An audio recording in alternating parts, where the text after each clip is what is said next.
Hello guys, कैसे आप लोग। आप सभी लोगों का मेरे यूट्यूब चैनल में स्वागत है। आज मैं आप लोगों के साथ में डिस्कस करने वाला हूं कि आप लोग कैसे हाइब्रिडाइजेशन को और शेप ऑफ द मॉलिक्यूल को विद इन 10 सेकंड्स निकाल सकते हैं। ठीक है, तो मैं आज कुछ ट्रिक्स आप लोगों के साथ में डिस्कस करूंगा। सबसे पहले कि हम लोग कैसे हाइब्रिडाइजेशन निकाल सकते हैं, वो सब करने के लिए। और हम लोग कैसे विदाउट ड्राइंग बॉन्ड स्ट्रक्चर हम लोग कैसे किसी मॉलिक्यूल के अंदर लॉन पेयर और बॉन्ड पेयर फाइंड कर सकते हैं। ठीक है ना। जैसे मैं सिंपल तुम लोगों से बोलूँ कि अगर तुम लोगों के पास में एक वाटर मॉलिक्यूल है, वो छोटा सा एग्जांपल से भी डिस्कस कर रहा हूँ बेटा, फिर हम लोग बहुत अच्छे अच्छे एग्जांपल्स इस टॉपिक में करने वाले हैं। मैं तुमसे बोला वाटर हम लोगों के पास में H2O, तो H2O के पास में कितना बॉन्ड पेयर और कितना लॉन पेयर है, तो तुम लोग क्या करते हो, सिंपल ऑक्सीजन पकड़ेंगे, सिंगल सिंगल बॉन्ड बनाएंगे, है ना। देखेंगे इसके पास में कितना लॉन पेयर है, आप बोलेंगे इसके पास में दो लॉन पेयर है और दो बॉन्ड पेयर निकल के आया। ठीक है। अच्छा, ये सब करने के लिए आपको क्या करना पड़ा, इसका तुम लोगों को पता होना चाहिए कि इसका हम लोग बॉन्ड स्ट्रक्चर कैसे ड्रॉ करते हैं। अगर मैं तुमको बोलूं कि वाटर तुम लोगों के पास में है, तुम्हें इसका बॉन्ड स्ट्रक्चर ड्रॉ नहीं करना है, विदाउट ड्रॉइंग बॉन्ड स्ट्रक्चर, अब बिना बॉन्ड स्ट्रक्चर ड्रॉ किए भी इसका क्या बता सकते हैं कि इसके पास में बॉन्ड पेयर कितना है, लॉन पेयर कितना है। अच्छा, अगर आपको बॉन्ड पेयर लॉन पेयर पता चल जाएगा तो क्या क्या बता सकते हैं, बॉन्ड पेयर और लॉन पेयर पता चल जाएगा तो आप लोग सबसे पहला चीज तो बता सकते हो हाइब्रिडाइजेशन क्या होगा। दूसरा टर्म आप लोग क्या बता सकते हो, इसके अलावा सेकंड थिंग आप लोग क्या बता सकते हो, पहला तो हो गया हाइब्रिडेशन, दूसरा क्या हो सकता है, उसका शेप आप लोग बता सकते हो। ठीक है ना। दो चीज आप लोग बता ही सकते हो अगर आपको बॉन्ड पेयर और लॉन पेयर अगर किसी मॉलिक्यूल का पता चल जाए तो। ठीक है, तो यही मैं ट्रिक्स आप लोगों को आज बताने वाला हूँ। ठीक है। अच्छा, एक पॉइंट और आप लोगों को यहाँ पे ये समझना है कि जो भी मैं ट्रिक्स डिस्कस करूंगा, this all tricks are valid for molecules having single central atom. ऐसे मॉलिक्यूल्स जिनके पास में क्या होता है, एक सेंट्रल एटम होता है, उनके लिए ये सारी चीज़ें वैलिड हैं। ठीक है ना। तो molecules having single central atom पे जो भी मैं ट्रिक्स आप लोगों के साथ में डिस्कस करने वाला हूँ, तो जो ऑल कैन बी इम्प्लीमेंटेड। ठीक है। चलिए, तो सबसे पहले आपको ये सीखना पड़ेगा कि हम लोग इस चैप्टर में केमिकल बॉन्डिंग में हाइब्रिडाइजेशन को कितने पार्ट में कितने तरीके का हाइब्रिडेशन हम लोग पढ़ते हैं बेटा। तो सबसे पहला होता है sp, फिर होता है sp2, एक और हम लोग पढ़ते हैं sp3, sp3d, sp3d2 और sp3d3। इतने टाइप के हम लोग कॉमन हाइब्रिडेशन पढ़ते हैं। ठीक है ना। अच्छा, हाइब्रिडेशन निकालने के लिए हम लोगों को क्या करना होता है, हम लोगों को स्टेरिक नंबर निकालना होता है। और स्टेरिक नंबर क्या होता है, it is sum of bond pair plus lone pair. ये क्या होता है, sum of bond pair plus lone pair को हम लोग स्टेरिक नंबर बोलते हैं। अगर किसी मॉलिक्यूल के अंदर से हमको स्टेरिक नंबर 2 मिलता है तो हाइड्रेशन sp होता है, और 3 मिलता है तो sp2, 4 होने पे क्या होता है sp3, 5 होने पे क्या होगा sp3d, 6 होने पे sp3d2 और 7 होने पे क्या होता है sp3d3। ठीक है। तो सबसे पहले तो आपको ये समझना पड़ेगा कि अगर हम लोगों को क्या निकालना है, हाइड्रेशन निकालना है, तो हम लोगों को स्टेरिक नंबर निकालना पड़ता है। स्टेरिक नंबर अगर 2 निकल के आया तो हाइड्रेशन कैसा होता है sp, 3 निकल के आएगा तो sp2, 4 आने पे sp3 और 5 पे ऐसे ही sp3d, 6 पे sp3d2 और 7 पे क्या होता है sp3d3। तो सबसे पहले तो आपको ये चीज़ें याद कर लेना है अगर आप लोग चाहते हैं कि आप लोग हाइड्रेशन और शेप निकाल पाए तो। ठीक है। तो स्टेरिक नंबर जो होता है वो bond pair plus lone pair होते हैं। अगर बॉन्ड पेयर लॉन पेयर आपको सेपरेटली मिल जाएगा तो आप शेप भी बता पाएंगे किसी मॉलिक्यूल का, उसका ज्योमेट्री क्या है, शेप क्या है, वो आप लोग बता सकते हैं। ठीक है। चलिए, तो हम लोग डिस्कस करते हैं कि स्टैटिक नंबर हम लोग कैसे निकाल सकते हैं। स्टैटिक नंबर निकालने का सबसे पहला तरीका, मेथड 1, सबसे पहला तरीका क्या होता है कि अगर आपको स्टैटिक नंबर निकालना है तो स्टैटिक नंबर जो होता है वो होता है v plus m minus plus Q upon 2। सबसे पहला तरीका क्या है, v plus M minus plus Q upon 2। ठीक है। यहाँ पे v क्या है, v are the valence electrons of central atom. Central atom के पास में कितना वैलेंस इलेक्ट्रॉन है, वो v है। ठीक है। m क्या है, m is the number of monovalent atom, number of monovalent atom. और ये मोनोवैलेंट एटम क्या होते हैं बेटा, ये मोनोवैलेंट एटम वो होते हैं जो एक बॉन्ड बनाते हैं। जो क्या करते हैं बेटा, जो एक बॉन्ड बनाएगा उसको मोनोवैलेंट एटम बोलते हैं, which can form only one bond. ठीक है ना। तो ये मोनोवैलेंट एटम भी कौन से वाले आपको उठाने हैं, नेबरिंग एटम्स, जो पड़ोसी एटम्स है उनको आपको उठाने हैं। कितना नेबरिंग एटम ऐसा है जो मोनोवैलेंट है, जो एक ही बॉन्ड बनाता है। ठीक है। तो उसको पहचानेंगे कैसे, उसको ही आप लोगों के सामने लिख देता हूँ कि हेलोजन्स जो होते हैं बेटा वो मोनोवैलेंट होते हैं, यानी फ्लोरीन, क्लोरीन, ब्रोमीन, आयोडीन। इसके अलावा मोनोवैलेंट और कौन है बेटा, हाइड्रोजन। तो ये सब क्या है, मोनोवैलेंट है, ठीक है। फ्लोरीन, क्लोरीन, ब्रोमीन, आयोडीन और क्या हो गया हम लोगों के पास में, हाइड्रोजन, ये सब हो गया मोनोवैलेंट एटम। तो अगर ये मिलेगा तो हम लोग एम की जगह पे रख लेंगे, ठीक है। क्यू क्या है बेटा यहाँ पे, क्यू ए चार्ज, क्यू है चार्ज, ठीक है। अच्छा, मैंने, आप लोग इन जनरल क्या लिखते हो, प्लस माइनस लिखते हो, मैंने क्या लिखा है, इसको उल्टा लिखा है, माइनस प्लस। मैंने क्या लिखा, प्लस माइनस को माइनस प्लस लिखा है। तो आपको क्या करना है, जो पॉजिटिव चार्ज होगा उसको हटाना है, माइनस करना है, और नेगेटिव चार्ज को क्या करना है बेटा, प्लस करना है, ठीक है ना। माइनस प्लस लिखने का रीजन समझ में आया कि जो पॉजिटिव चार्ज होगा उसको क्या करेंगे, माइनस करेंगे, और माइनस चार्ज को क्या करेंगे हम लोग, प्लस करेंगे। मान के चलो किसी मॉलिक्यूल के पास में -2 चार्ज है तो उसको क्या करेंगे, प्लस करेंगे, जब हम लोग क्या निकालेंगे, जब हम लोग स्टेरिक नंबर निकालेंगे तो, ठीक है ना। अगर किसी मॉलिक्यूल के पास में चार्ज कितना है, -2 तो उसको प्लस करेंगे, और +2 तो उसको माइनस करेंगे, ठीक है ना। तो नेगेटिव चार्ज को प्लस करना है और पॉजिटिव चार्ज को माइनस करना है स्टेरिक नंबर निकालने के लिए, ठीक है। तो आपको ये समझ में आ गया कि स्टेरिक नंबर निकालने का जो फॉर्मूला आप लोगों के सामने लिखा गया है उसमें V, M और Q क्या है, ठीक है ना। चलो, सबसे पहले आपसे पूछे कि वाटर का हाइब्रिडेशन क्या होगा, वाटर का। तो वाटर में आपको पता है सेंट्रल एटम कौन है, ऑक्सीजन है। ऑक्सीजन के पास में कितना मोनोवैलेंट एटम है, इसके पास में कितना मोनोवैलेंट एटम है, वाटर के पास में तो 2 है। आप लोग निकालेंगे स्टेरिक नंबर, स्टेरिक नंबर निकालने का तरीका क्या हो गया बेटा, valence electrons of central atom 6, monovalent atom 2, charge कुछ है नहीं बेटा, 0.2, तो कितना आ गया 4। अगर 4 निकल के आएगा तो हाइड्रेशन कैसा होगा बेटा, sp3, ठीक है। आपसे बोले कि CO3 2 माइनस का निकालो, NO3 माइनस का निकालो, I3 माइनस इनका निकालो, I3 माइनस का निकालो, ठीक है ना, NH4 प्लस का निकाल के बताओ। ये सभी आयन्स हम लोगों के पास में है या मॉलिक्यूल्स है, तुमसे बोले कि इन सभी का NO2 प्लस है, इसका निकाल के बताओ, इन सब का तुम लोगों से पूछे तो हम लोग बता सकते हैं ना, आसानी से निकाल सकते हैं ये वाला तरीका लगा के, ठीक है। तो सबसे पहला तुम लोगों के पास में क्या है, CO3 2 माइनस है, CO3 2 माइनस में स्टेरिक अगर आप लोग निकालेंगे तो कार्बन के पास में 4 वैलेंस इलेक्ट्रॉन होता है।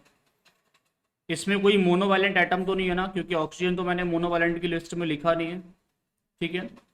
ऑक्सीजन मोनोवैलेंट की लिस्ट में नहीं है, मोनोवैलेंट की लिस्ट में कौन है, फ्लोरीन, क्लोरीन, ब्रोमीन, आयोडीन, ठीक है। तो यहाँ पे स्टेरिक नंबर क्या होगा बेटा, 4। चार्ज कितना है इसके पास में, -2 है, तो -2 को क्या करेंगे बेटा, प्लस लिखेंगे, अपॉन में 2, तो ये आ गया बेटा 3, और 3 होने पे क्या होगा, sp2, ठीक है। आपको निकालना NO3 माइनस का स्टेरिक नंबर निकालेंगे आप लोग, तो इसके पास में मोनोवैलेंट एटम नहीं है बेटा कोई भी। इसके पास में नाइट्रोजन के पास में वैलेंस इलेक्ट्रॉन कितना होता है, 5 होते हैं, और नेगेटिव चार्ज 1 है, अपॉन 2, इसका भी 3 आ रहा है बेटा, इसका भी एडिशन कितना होगा, sp2, ठीक है। I3 माइनस का आप लोगों से पूछे, I3 माइनस का निकालिए, I3 माइनस का कैसे निकालेंगे बेटा। तो I3 माइनस में देखो 3 आयोडीन है, इन 3 आयोडीन में से एक सेंट्रल एटम होगा, 2 पड़ोसी हो गया। आप सोचिए ना, आपको नहीं पता कि इसका बनाना कैसे है बॉन्ड स्ट्रक्चर, फिर भी आप लोग ये तो समझेंगे सेंटर में तो किसी को रखा जाएगा, और मॉलिक्यूल के पास में क्या सिर्फ आयोडीन ही है, तो सेंटर में क्या गया, आयोडीन ही गया। तो एक आयोडीन क्या करेगा, सेंट्रल एटम हो गया, और 2 आयोडीन कैसा हो जाएगा, नेबरिंग एटम, ठीक है। तो जो सेंट्रल एटम आयोडीन होगा उसके पास में वैलेंस इलेक्ट्रॉन कितना होगा, 7। हमें किसका चाहिए, valence electrons of the central atom चाहिए ना, 7 हो गया। मोनोवैलेंट एटम होता है ना आयोडीन, बिल्कुल होते हैं, तो कितना मोनोवैलेंट एटम हो गया, 2, क्योंकि नेबरिंग एटम मोनोवैलेंट होना है हम लोगों को। मोनोवैलेंट कौन सा वाला एटम चाहिए आपको, नेबरिंग एटम ना। पड़ोसी एटम कितने हैं जो एक बॉन्ड बनाते हैं, वो होता है M। तो यहाँ पे पड़ोसी एटम कितना है, 2 है। I3 में कितना है, 2। I3 में 2 पड़ोसी एटम है, और वो दोनों ही क्या है बेटा, दोनों ही आयोडीन है। आयोडीन क्या होता है, मोनोवैलेंट होता है, तो मैंने क्या कर लिया, +2। नेगेटिव चार्ज है तो उसको ही प्लस करेंगे बेटा, अपॉन 2, तो ये आ गया 10/2। 10/2 कितना होता है, 5, और 5 होने पर आयोडेशन कितना होगा, sp3d,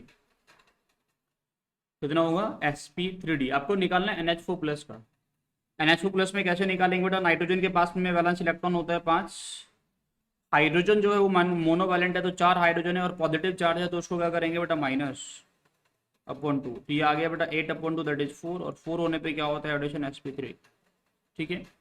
अब किसी का भी निकाल सकते हैं, आपसे बोले XeF2 का निकालिए, इसका निकालिए XeF2 का। तो जनोन के पास में कितना वैलेंस इलेक्ट्रॉन होता है बेटा, 8 होता है। मोनोवैलेंट एटम कितना है, 2, अपॉन 2, 5 आ गया, तो हाइड्रेशन कैसा होगा, sp3d। आपसे मुझे XeOF4 का बताइए, XeOF4 आप कोई भी मॉलिक्यूल दुनिया का उठा सकते हैं जिसके पास में एक सेंट्रल एटम होता है, वहां पे ये वाला फॉर्मूला 100% वैलिड होता है। आप जो मन करे वो उठा लीजिए। आपको निकालना है XuF4 में, तो जेनॉन के पास में वैलेंस इलेक्ट्रॉन कितना होता है बेटा? 8 होता है। मोनोवैलेंट एटम कितना है? 4 है। मोनोवैलेंट एटम कितना है बेटा? 4 है ना। अच्छा, ऑक्सीजन तो डाइवैलेंट होता है, मोनोवैलेंट की कैटेगरी में नहीं है। कोई भी वैलेंसी हो इसका, उससे तुम्हें कोई ज़्यादा मतलब नहीं है ना। आपको ये पता है कि ऑक्सीजन जो होता है वो मोनोवैलेंट नहीं होता है। अपॉन 2 हो गया तो कितना आएगा बेटा? 6 आएगा, और 6 आने पर एडिशन कैसा होता है? sp3d2। अब किसी का भी निकाल सकते हैं आसानी से, ठीक है ना। तो यहाँ पे कितना निकल गया है? sp3d2 in case of XuF4, ठीक है। चलिए, वेरी गुड।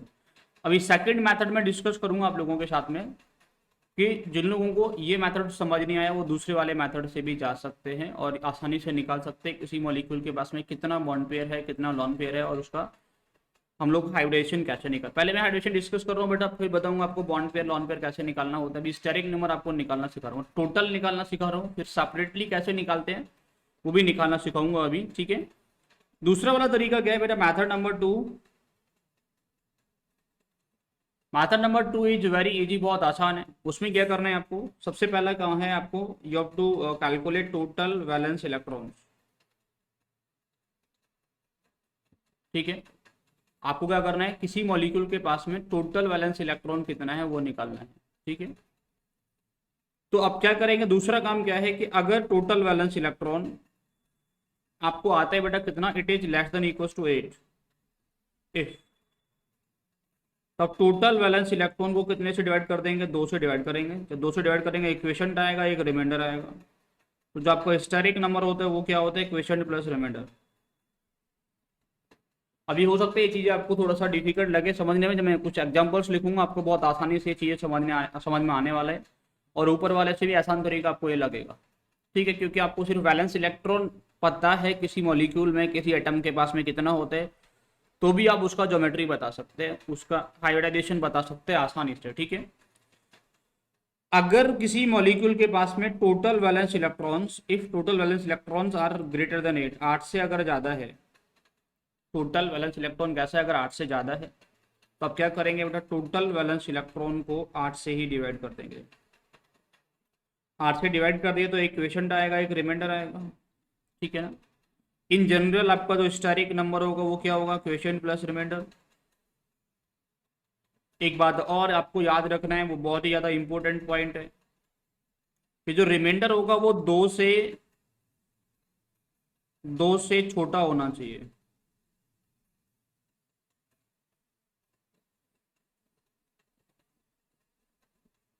रिमाइंडर कैसा होना चाहिए? 2 से छोटा होना चाहिए, ठीक है ना। मतलब रिमाइंडर 1 आ सकता है या 0 आ सकता है, यही 2 कंडीशन है इसमें।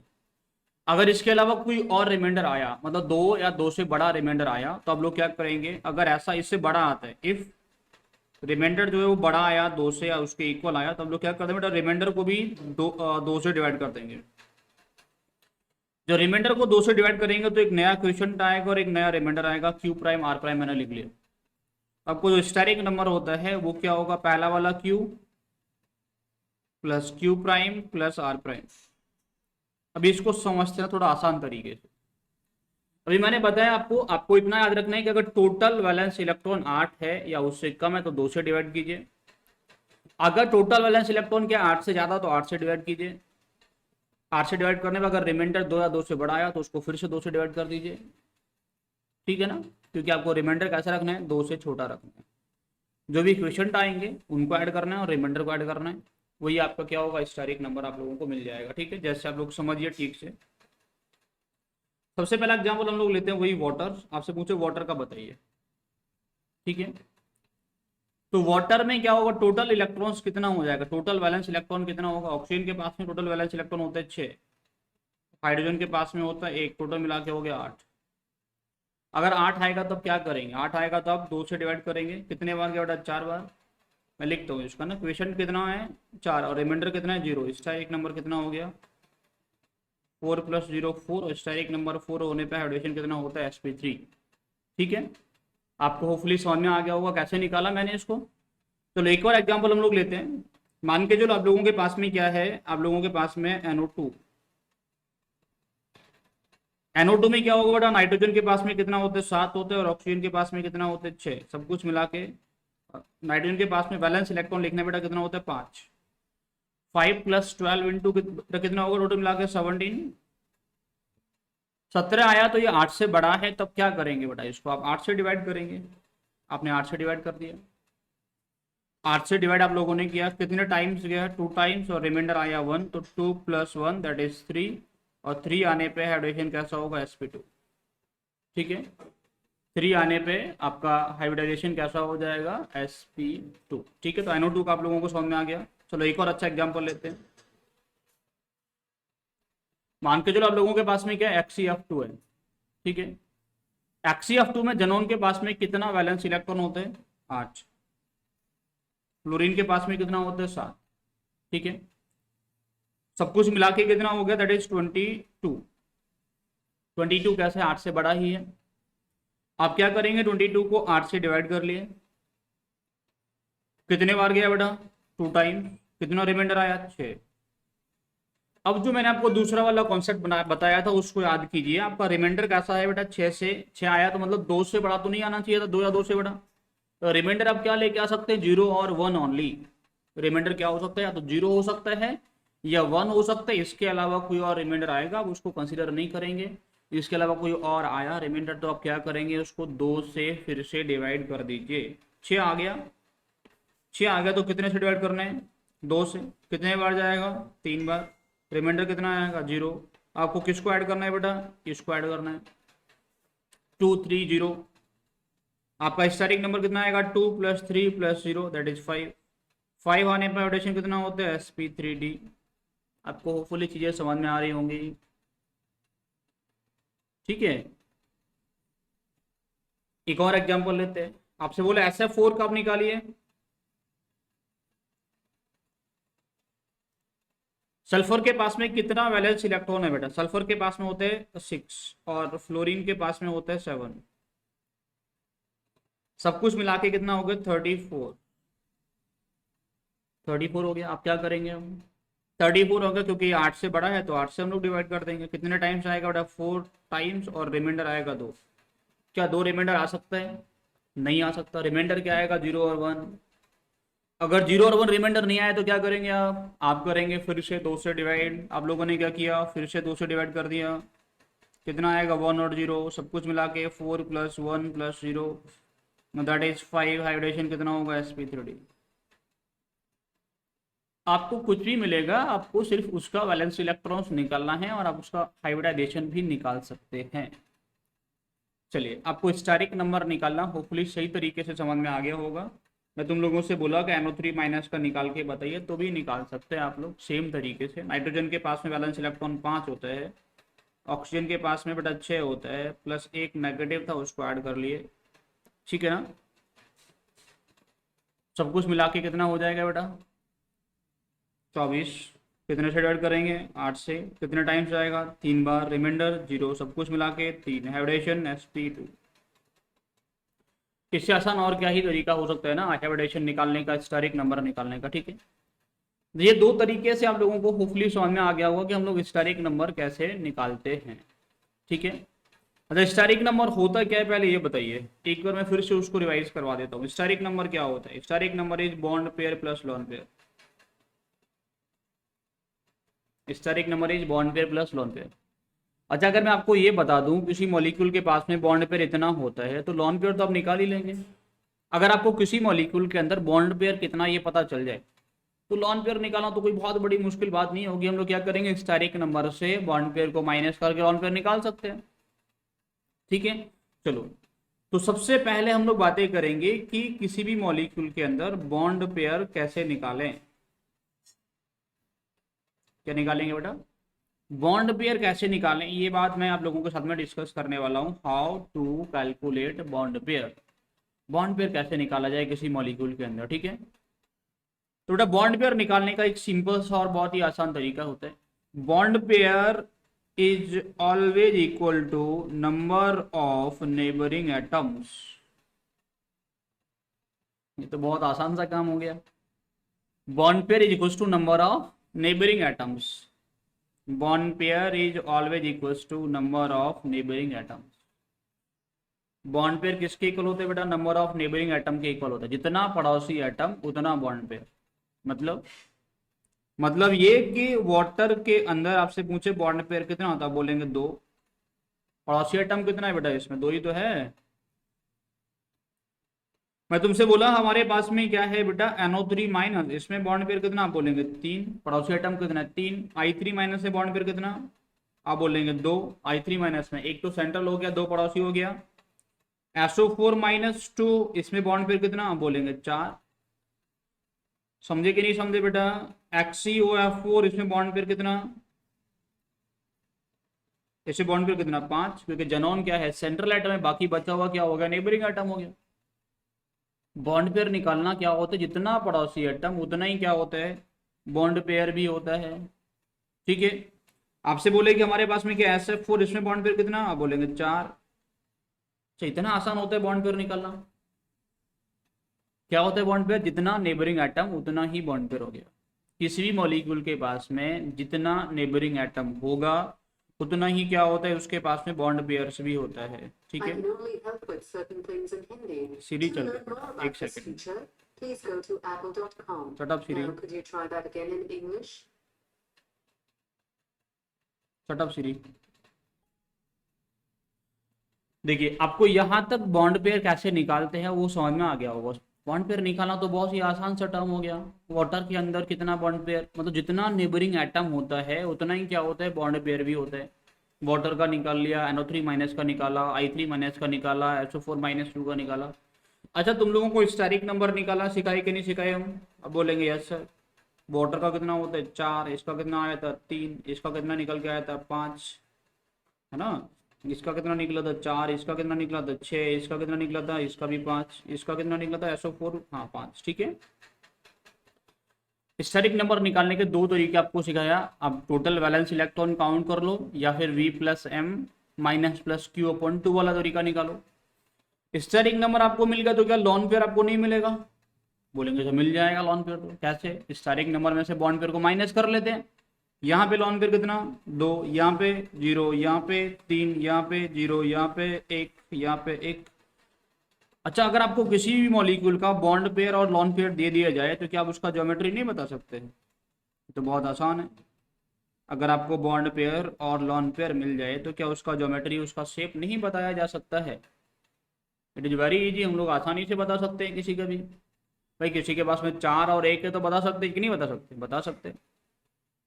कैसे बता सकते हैं? उसके लिए आप लोग VSEPR थ्योरी पढ़े होते हो अच्छे तरीके से। उसके लिए क्या पढ़े हो बेटा? VSEPR थ्योरी, वेस्पर थ्योरी आप लोग इसके लिए पढ़े होते हो कि किसी मॉलिक्यूल में अगर हम लोगों को शेप बताना है तो हम लोग कैसे बताते हैं। मैं तुमसे बोला किसी मॉलिक्यूल के पास में बॉन्ड पेयर कितना? दो। लॉन पेयर कितना? दो। तो ज्योमेट्री क्या होता है? सबको याद होगा ज्योमेट्री कैसा होता है उसका? Bent shape. ठीक है। आपने वाटर लिखा, या फिर आपने वाटर लिखा, आपने वाटर का बॉन्ड स्ट्रक्चर ड्रॉ नहीं किया और आप लोग ये जान गए इसके अंदर बॉन्ड पेयर कितना है और लॉन पेयर कितना है। ठीक है। तो इतना आसान होता है बेटा केमिस्ट्री पढ़ना। बॉन्ड पेयर कितना निकल के आया? दो। लॉन पेयर कितना निकल के आया? दो।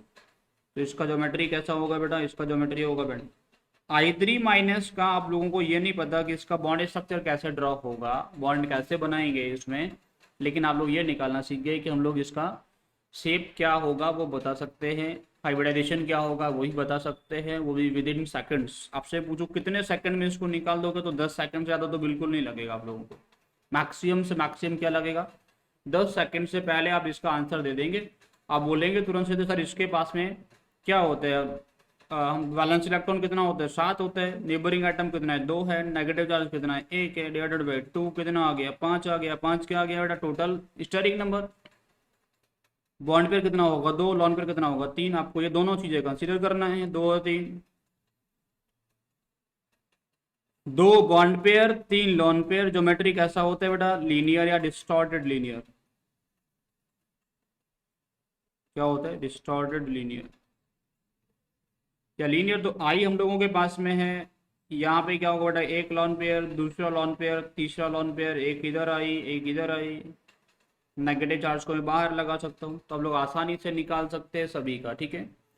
तो होपफुली जो ट्रिक्स आप लोगों के साथ में डिस्कस की गई हैं आप लोगों को समझ में आ गई होंगी, और आप सभी लोग जिन लोगों ने ये लेक्चर पूरा देखा है वो लोग विद इन 10 सेकेंड्स ज्योमेट्री क्या होता है और हाइड्रेशन कैसे निकालते हैं ये चीज़ें आप लोग कर ही पाएंगे। ठीक है, तो बेटा आप लोग ये वीडियो अपने दोस्तों में शेयर कीजिए जिससे उनको भी समझ में आए कि हाँ बहुत आसानी से हम लोग ज्योमेट्री शेप और हाइड्रेशन विद इन सेकेंड्स निकाल सकते हैं, वो भी विदाउट ड्राइंग बॉन्ड स्ट्रक्चर। ठीक है, थैंक यू वेरी मच।